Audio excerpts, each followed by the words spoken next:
नमस्कार. खिचडी खायला सगळ्यांनाच आवडते आणि बनवायला त्याहून ती सोपी आहे.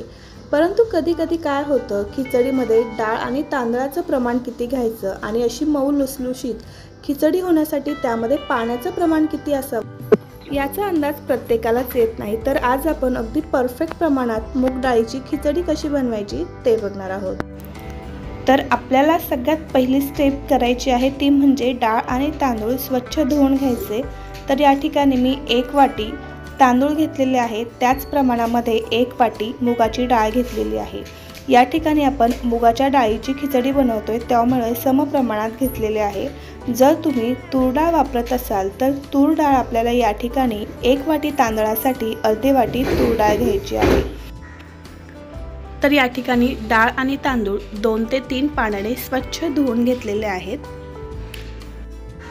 आता गॅसवर या ठिकाणी आपण कुकर ठेवलेला आहे. यामध्ये 2 चमचे तेल घालायचं. तेल चांगलं गरम झालं की जिरं मोहरीची फोडणी द्यायची. बारीक चिरलेला लसूण घालायचा, कढीपत्ता घालायचा आणि बारीक चिरलेला कांदा घालायचा. कांदा व्यवस्थित असा आपल्याला परतून घ्यायचा आहे. खूप जास्त लालसर नाही, गुलाबी रंगावर कांदा परतून झाला की यामध्ये बारीक चिरलेला टोमॅटो घालूया आणि टोमॅटो हलका सॉफ्ट होईपर्यंत परतून घेऊ. त्यानंतर या ठिकाणी अर्धी वाटी मटार घातलेला आहे. आवडीनुसार तुम्ही यामध्ये भाज्या ॲड करू शकता. आता यामध्ये आपण अर्धा चमचा हळद, 1 चमचा लाल मिरची पावडर आणि अर्धा चमचा गरम मसाला घालायचा आणि याला चांगलं मिक्स करून घ्यायचं. या खिचडीमध्ये आपल्याला खूप जास्त मसाल्यांचा वापर करायचा नाही आहे.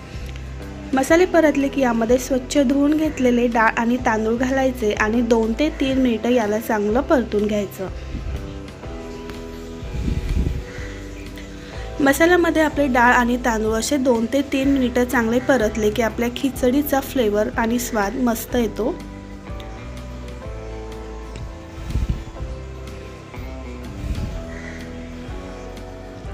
आता या ठिकाणी आपल्याला पाणी घालायचं आहे. तर पाणी घालताना या ठिकाणी आपल्याला 3 पट पाणी घालायचं आहे. म्हणजे या ठिकाणी आपण 1 वाटी डाळ आणि 1 वाटी तांदूळ घेतलेले आहे, त्यासाठी 6 वाट्या पाणी या ठिकाणी घालायचं आहे. चवीनुसार मीठ घालायचं, बारीक चिरलेली कोथिंबीर घालायची. याला व्यवस्थित असं मिक्स करायचं. मऊ लुसलुशीत खिचडी होण्यासाठी हे पाण्याचं प्रमाण अगदी परफेक्ट आहे. तर आता आपण कुकरचं झाकण लावू आणि मीडियम फ्लेमवर 3 शिट्ट्या करून घेऊ. तर या ठिकाणी मीडियम फ्लेमवर आपल्या 3 शिट्ट्या झालेल्या आहेत. कुकर आपला पूर्णपणे थंड झालेला आहे आणि आपण खिचडी चेक करूया. तर इथे तुम्ही बघू शकता आपली अगदी मऊ लुसलुशीत, बघूनच तोंडाला पाणी सुटेल इतकी स्वादिष्ट अशी आपली खिचडी तयार झाली. तुम्ही खिचडीचा रंग बघू शकता, टेक्स्चर बघू शकता, अगदी मस्त मऊ लुसलुशीत अशी आपली ही खिचडी तयार झालेली आहे. आता खिचडीला अजून जास्त स्वाद येण्यासाठी तडका पॅनमध्ये 1 चमचा तूप गरम करायचं. लाल मिरची घालायची आहे. लाल मिरची परतली की त्यानंतर यामध्ये आपल्याला अर्धा चमचा लाल मिरची पावडर घालायची. गॅस बंद करायचा आणि हा मस्त चुरचुरीत तुपाचा तडका आपल्याला आपल्या खिचडीवर द्यायचा आणि गरमागरम ही खिचडी आपण सर्व करायची. तर मस्त अशी आपली अतिशय स्वादिष्ट अशी मूग डाळीची खिचडी तयार झाली. स्वयंपाकाचा कंटाळा आला असेल तर अगदी 5 ते 10 मिनिटांमध्ये ही मस्त खिचडी तयार होते. तुम्ही सुद्धा नक्की ट्राय करा.